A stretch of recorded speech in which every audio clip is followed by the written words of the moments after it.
Bad language coming at ya. Don't watch if you're a kid. What's going on, you pack of bloodthirsty mongrels? The wino is back with another review of the latest UFC card. UFC 264, Jesus Christ, Conor vs. Poirier 3, the leg break. Wow, that's going to steal the headlines, isn't it? Whoo, it was a sickening sight to see, and it was a shame the fight ended the way it did, because up until that point, it was so much fun. I wanted to see 4 more rounds of it.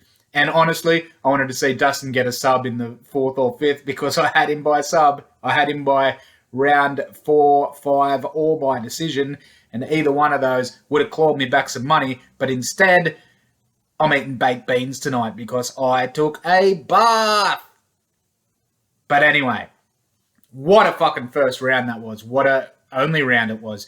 Conor coming out real strong, diversifying his attack, throwing a lot of his kicks, his karate style that we saw so much more of in his early career. But and he landed some good punches up top too after he set it up with it. But then Dustin landed a huge shot, followed it up with a flurry, had Conor a little worried, and then Dustin got into the clinch.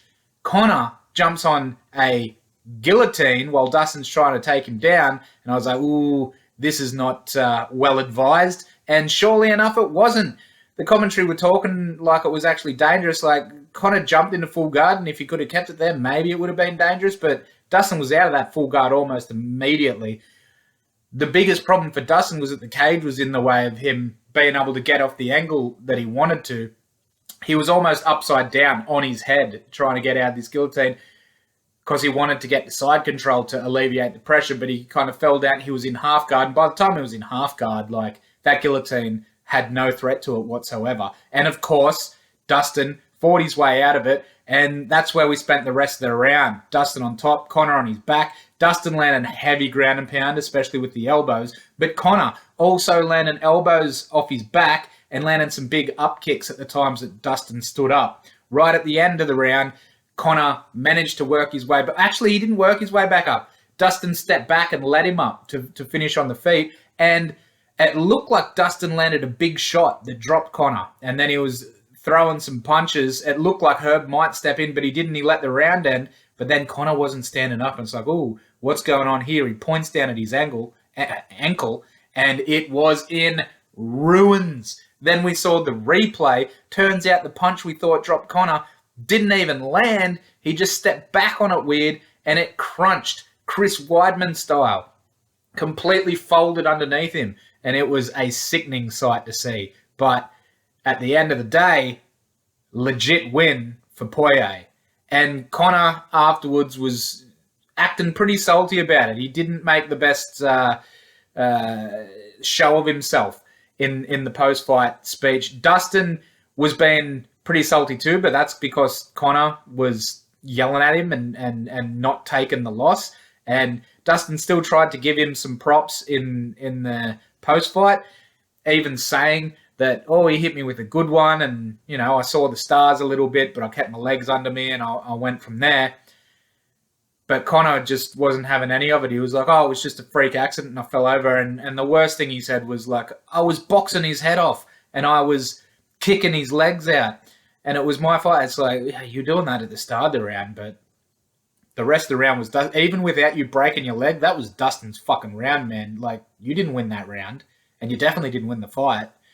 So where does Conor go from here? Well, we'll see how he goes rehabbing his leg, but I imagine that Conor isn't going to let his career end on a note like that. Maybe if he just lost, he would have faded out, but having it break like that, I think he's going to, you know, have that inbuilt excuse to come back and say, oh, I didn't really lose. It's just that I rolled my ankle. And look, no one rolls their ankle to that extent. I think Dustin kind of had the right of it when he said, I felt it crack on a check, and that weakened it, and then he stepped back on it later in the fight, and that's when it really snapped. Because just a rolled ankle does not fucking roll like that.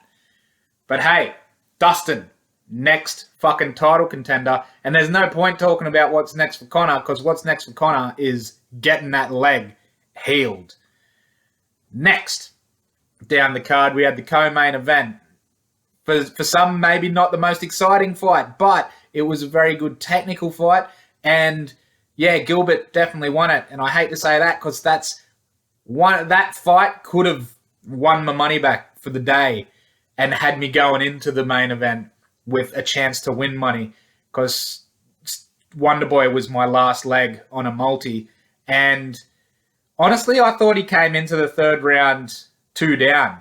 All 3 judges gave Wonderboy the second round, but not me personally. I thought that, look, the second round Wonderboy was winning most of it on the feet, but Gilbert got a few shots in too.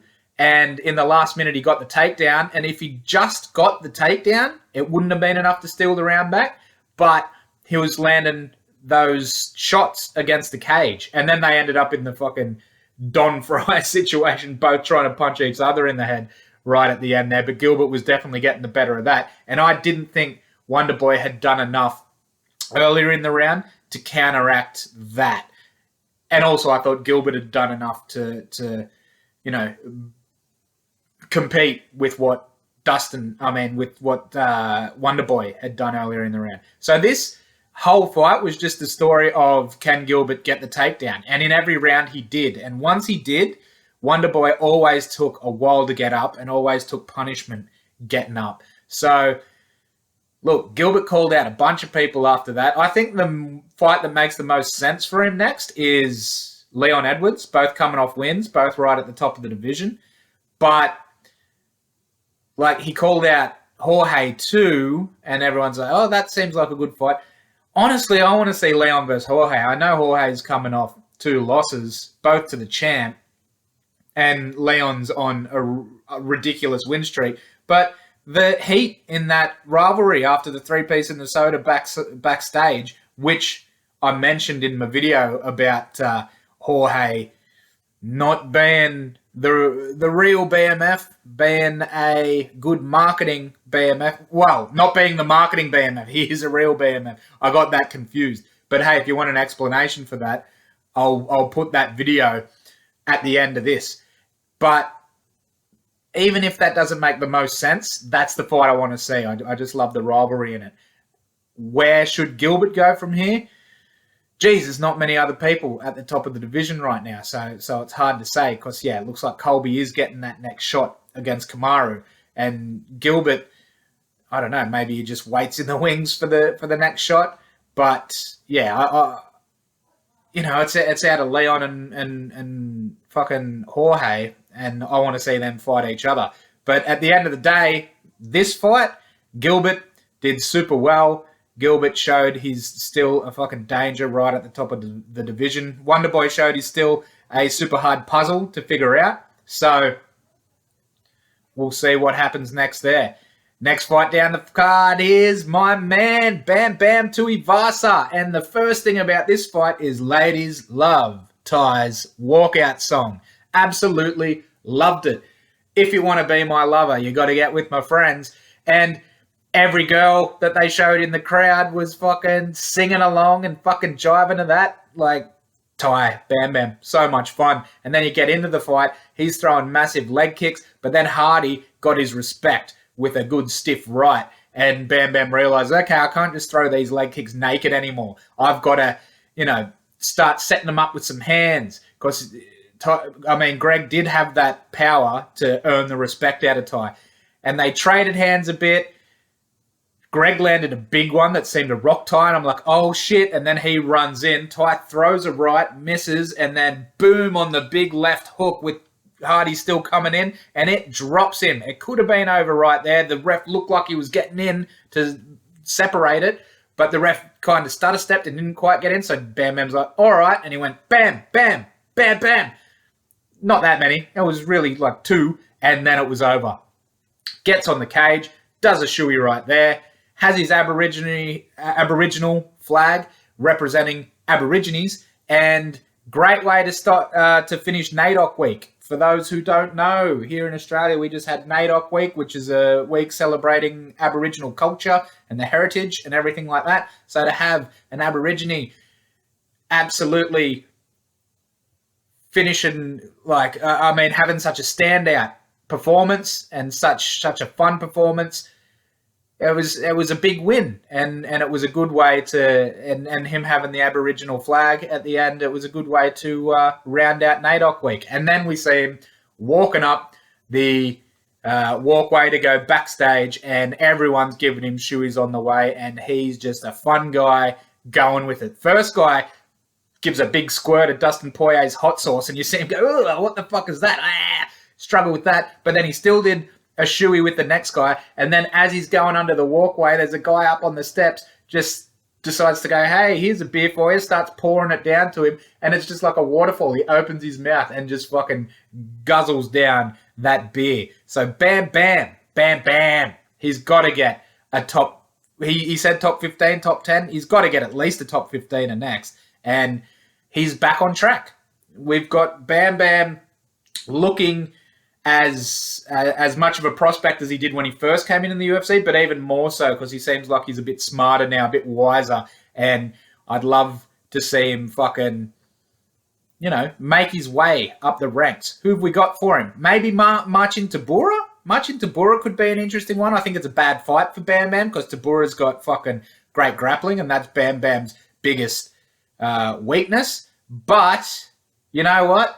Maybe it's time to test that grappling again now that he's got a few more knockouts under his belt. So, yeah, Bam Bam. What a fucking man. Next down the card, we had Irene Aldana versus Kunitskaya. And Aldana, what a fantastic knockout this was. And look, Kunitskaya did come out hard, and she showed more variety in her strikes. As always, Aldana's mainly about the boxing. She looked good. She looked good and strong in the clinch, and she should look strong. She fucking missed weight, so using that fucking size a bit in the clinch should help her. But her boxing was just so much crisper than what Kunitskaya was doing. And even before she dropped Kunitskaya, I thought she'd brought the round back to a point where she was winning the round, even before the drop. Yeah, Kunitskaya had landed more with more diversity, but Aldana's just landed with so much more crispness, so much more power. When she landed, it actually seemed to affect Kunitskaya. And surely enough, she dropped her, got on top, and showed some nice composed ground and pound. The commentators were saying that she should let her up, which maybe she should have, but in the end, she showed she shouldn't have because she was, as I said, landing precise shots, especially when she stood up. When she was in the guard, it was a little harder, but she'd stand up and land piston-like shots, standing over Kunitskaya. Then Kunitskaya turned her back, and yeah, Aldana just grabbed the back and boom, boom, boom, boom, few more shots, ref steps in, all over. Aldana soldiers on. And then we have the story of the fucking Terminator getting his face punched in. And Matinho, I feel fucking embarrassed to have to look up his name because he did such a... Yeah, I was right, Matinho. O'Malley was kicking the shit out of this guy. This fight wasn't close. This wasn't a good fight because of competitiveness. Every round was a 10-8 in my book, especially the first because he did get kind of really rocked and almost finished at the end of the first. But it was just a showcase of O'Malley showing his precision and his accuracy and even his power because he was landing fucking strong shots. But this fucking Matinho guy, like, he's got the chin of a fucking statue. He just kept walking through him, kept going forward. And I did think the stoppage was a little early. I know the argument. I know what Herb's going to say. I know what O'Malley did say on the mic afterwards, and that's like, you've just saved him a whole lot of brain damage. But also, on the Warrior sides of things, like, he'd already survived so much, and there was so little of the fight left. Like, you could have let him have the moral victory of seeing the final belt, unless he actually got, like, fully knocked out. It's just O'Malley landed, absolutely pieced him up with this great combination, landed huge strikes. But Matinho was still just as fucking clear-eyed as he'd been for most of the rest of the fight. He was more rocked at the end of the first, and that didn't get finished.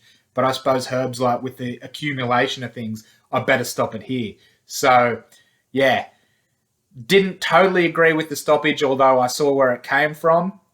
And, yeah, O'Malley versus Font. he called out Font at the end. He gave a whole bunch of reasons why he shouldn't fight these other guys at the top while still calling their names. So still, if that gets matched up, you've still got that soundbite, and he still put himself into the conversation with all of them. It was a really smart call out, really. He was like, Garbrandt, you haven't won a fight since 2012 or something. Dominic Cruz, you're fucking dodging me. Petr Yan, something. I forget what he said about Petr Yan. So he said Fob Ron instead of Rob Font. Let's go. And I'm like, yeah, fuck yeah. That's a great call out. Great energy in it. Very smart. And I'd like to see that fight. Fucking Font is looking great. And he reckons he's got the best boxing in the division. Fucking O'Malley, whether or not he thinks he's got the best boxing, I'm sure he thinks he's got the best striking. So let's see that fucking fight. Then we get on to the prelim cards. And I'll just keep going down instead of doing the sandwich going up like I often do. The featured prelim was Condit versus Max Griffin. And yeah, very technical fight. Really good performance by Griffin. He had it easily in the first round. It could have even been a 10-8 because he was already winning the round mainly on his leg kicks, and then he dropped Condit towards the end of the fucking round. And it's like, ooh, already winning the round and then a big drop at the end. That could see a 10-8. But then Condit took it back in the second. Just kind of his veteran nous and Max slowing down a little bit. Condit putting together some good strikes. And look, you could still argue Griffin might have won that, but I do agree that Condit won it. And then Griffin just showed, that he's in it for the whole fight in the third, because he definitely won the third. It was pretty close. He was already winning the fight. He landed a lot more, not a lot more, but he was landing more than Condit already, and probably the harder shots. But Conor was still in this round. Then Conor went for a takedown. Griffin fucking defended it. And then Griffin got a takedown. And that pretty much fucking sealed it. And that's where the fight pretty much ended up. And yeah, Condit did well. It's not retirement time yet. There's still a lot left in him. But Griffin has a lot to show. And that's probably his best win yet. So Griffin probably making his way towards that top 15 himself. Next down the card, Nico Price, Michel Pereira. God damn, it's exactly what we wanted out of this fight. It's exactly what we expected. The first seemed a little more cagey than we were expecting. Nico not rushing in on Pereira, and Pereira being smart and not using up all his gas necessarily, but landing, much better shots. Good straight shots, and yeah, whenever Nico kind of got close, he'd explode with those straight rights and lefts. Second round, Pereira picked it up, was landing well on him. Kind of got a trip, I think it was, that had Price on his back and stood over him, and then backflipped into into mount. It was great, not like fully into mount, like he was facing the back of him. I swear his toe might have clipped Nico on the way down, and Nico was like, toe in the eye, but the ref didn't stop anything, and he wouldn't, because unless that's considered a stomp. I don't know, would it be? Or kicking a grounded opponent in the head, which it very might well could be considered. But if it's about a toe in the eye, we saw with Megan Anderson beating Kat Zingano, toes in the eye are allowed. But I suppose if it's on the ground, it'd still be considered a kick, so you'd have to get it up. But anyway, that doesn't matter, because he had his back to him now, but he turned around, he's in mount, and Pereira showed really strong top control, really strong transitions, even got into the mount and landed some strong punches and whatnot. Also attacked with an Americana and an arm triangle. Neither looked particularly close, but just complete dominance up to this point. We've beaten him on the feet, then had this ground control. But once Nico got up, you could see that Pereira was definitely low on gas. And Nico probably won the rest of the round, but what that did was claw it back to a 10-9, because it was 10-8 territory at that point. Still Pereira winning that round 10-9. And then Nico comes out like a bat out of hell and clearly won the fucking third round. He knew what he had to do, but he couldn't quite do it. God damn if he didn't try, though.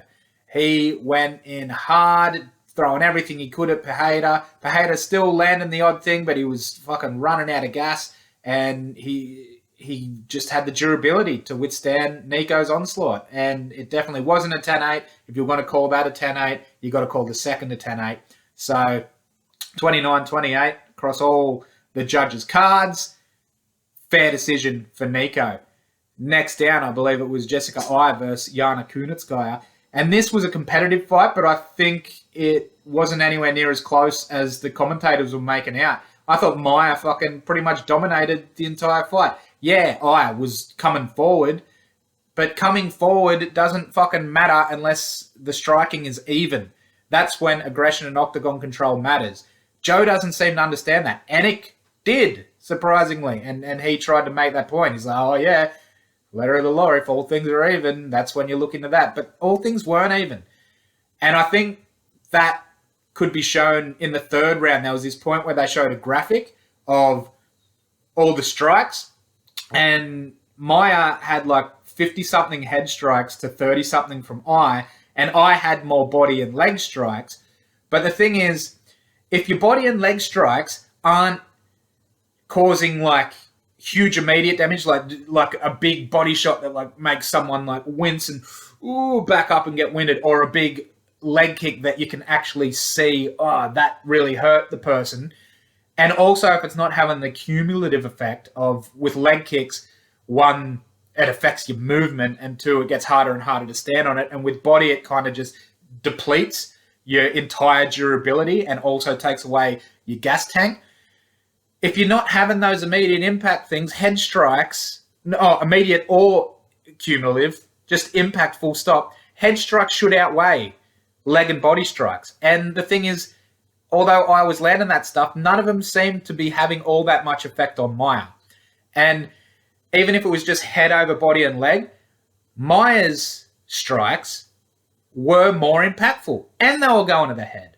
And that was in every round. The first round was probably the closest because I ended it with a takedown, but that takedown wasn't enough to steal back the round in my eyes. I had Maya winning all three rounds.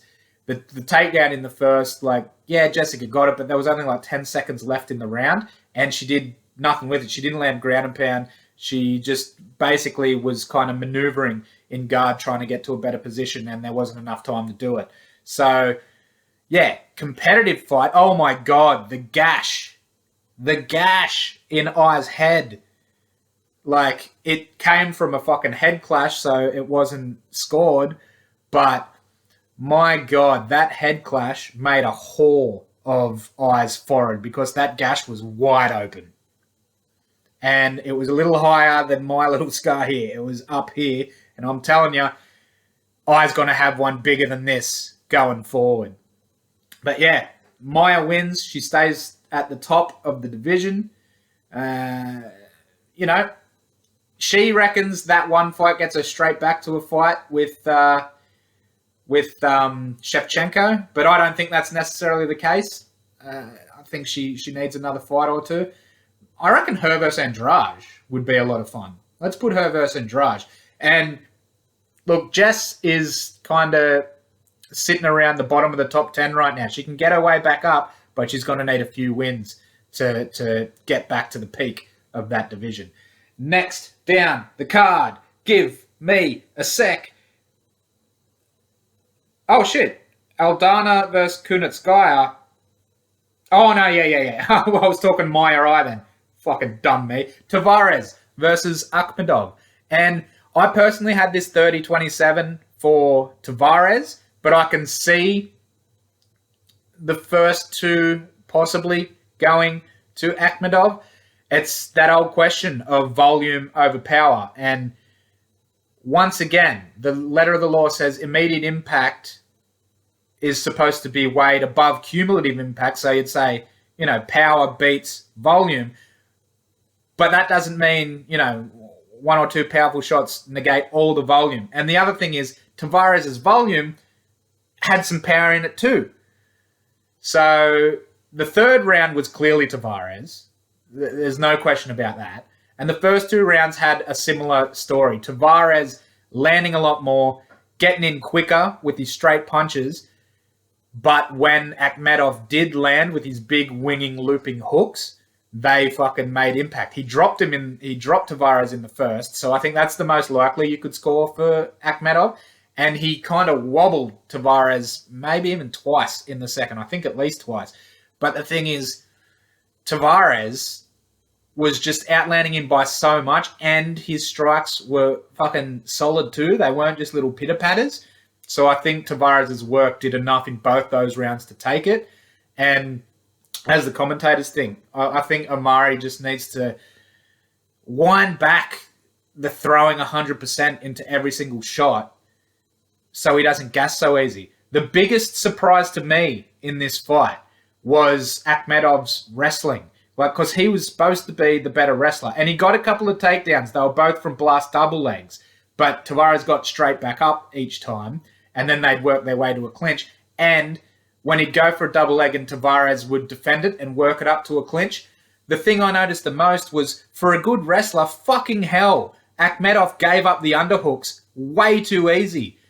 Almost immediately once they got into clinch, Tavares already had one underhook and it took him like 2 seconds to get the second. It was always Tavares working, getting double underhooks and then just turning off the cage, separating and going back to striking. For such a good wrestler, I thought Akhmedov would be able to clinch better.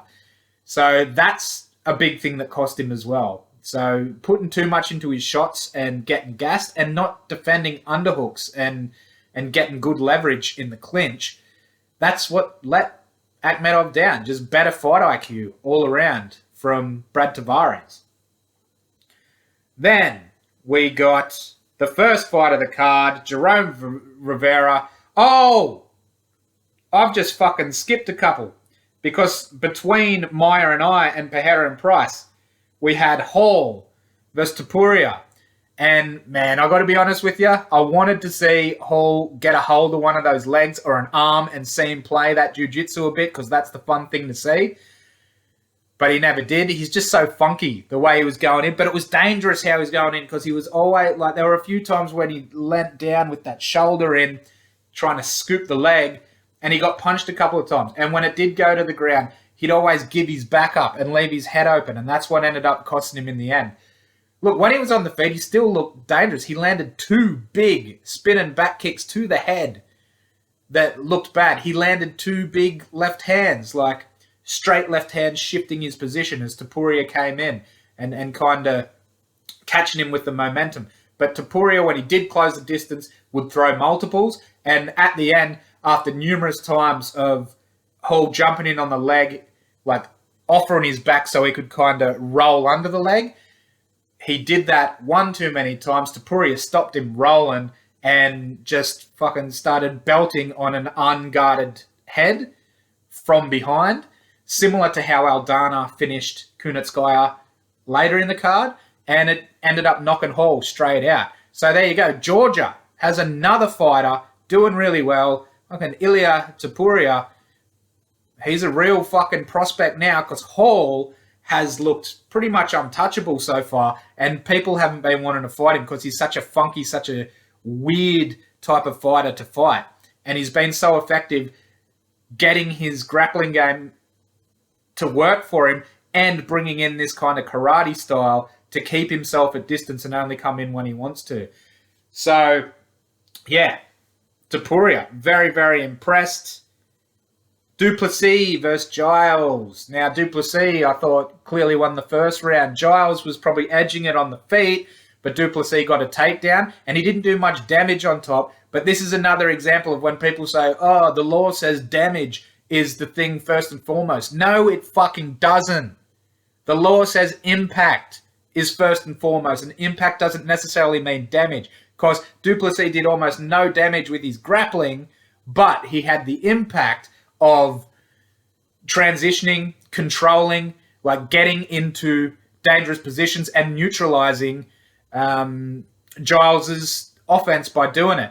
And although Giles probably landed slightly more damage on the feet, because Duplessis was in it on the feet too, which we definitely see in the second round, it was the grappling that really won in that round, and there was pretty much no damage done in that grappling. The second round, Giles came out, was looking even better on the feet, landed a big combination that seemed to have Duplessis backing up, but then Duplessis threw out a jab that didn't land, and then fucking whomp, stepped into like a straight right that landed flush on Giles, knocked him flat on his back, and then he just followed up with one or two punches for the straight up knockout. And it's like, God damn, Duplessis just took all that momentum, just like Topuria took all that momentum away from Hall. So yeah, Duplessis put himself in a very fucking advantageous position. Now, we've jumped about the prelims a little bit, but we're going to finish with the fucking opener of the card, which it did not finish in a guillotine choke. They kept calling it a fucking guillotine choke. It was a ninja choke. Jerome Rivera started well, landing a lot of body kicks, looking dangerous. But then Zumagulov landed a fucking left hook with Rivera coming in, and that definitely fucking stunned him, at least, maybe even rocked him. And soon after that, he landed pretty much the exact same fucking punch, except this time it was with like the forearm. He kind of missed it, and it hit the forearm, and fucking that dropped Rivera. So it just shows the momentum of coming in, like how much of a difference that makes, that he dropped him with a forearm. And when he dropped him, when Rivera tried to get up, yes, Zumagulov had him in a guillotine at first, but then he switched it to a ninja choke. And goddamn did this ninja choke have a lot of fucking leverage in it, because I thought Rivera was going to get out of it because he was doing the smart thing. He tried to turn his way out of it, like you quite often see with the front choke. Like, not necessarily an anaconda, which is a type of front choke, because if you turn in that, it just cinches it up harder. But with a lot of other type of front chokes, if you can turn it over, you can take the pressure away and fucking slither your way out the bottom, which is a strange word for me to use since I just used fucking anaconda as the choke that you don't want to do that in. But it looked like Rivera was going to turn his way out of it, but no, fucking Zumagulov just had that on way too tight, and like Joe said, used his chest to fucking press the head down even further. And he had the supporting hand of the choke. So if it's a rear naked choke, you grab your bicep, you put the hand behind the head. He put the hand behind the head once again. This is like a ninja choke. It's like a rear naked choke from the front. When they're coming in, you catch them underneath there and fucking whack in the rear naked position, rather than a guillotine, which is you get them under the arm there and you either wrench it back or you get the arm in and you activate your chest into it.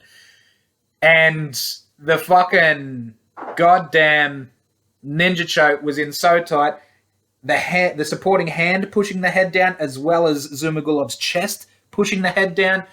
It was a standing ninja choke. Fucking Rivera couldn't get anywhere away from it, and that was it. Fucking lights out, game over. It was done. So fucking great card, great fucking fights all up and down it. Oh, a finish that's going to go down in history. Fucking great. One round of that main event, and a shame for it to end that way. But man, I do not have any complaints about fucking sitting through that pay-per-view. That was fucking fantastic. And I hope you enjoyed it too. Fucking check in on me again on Wednesday when I do my next fucking Ultimate Fighter review. Let's go.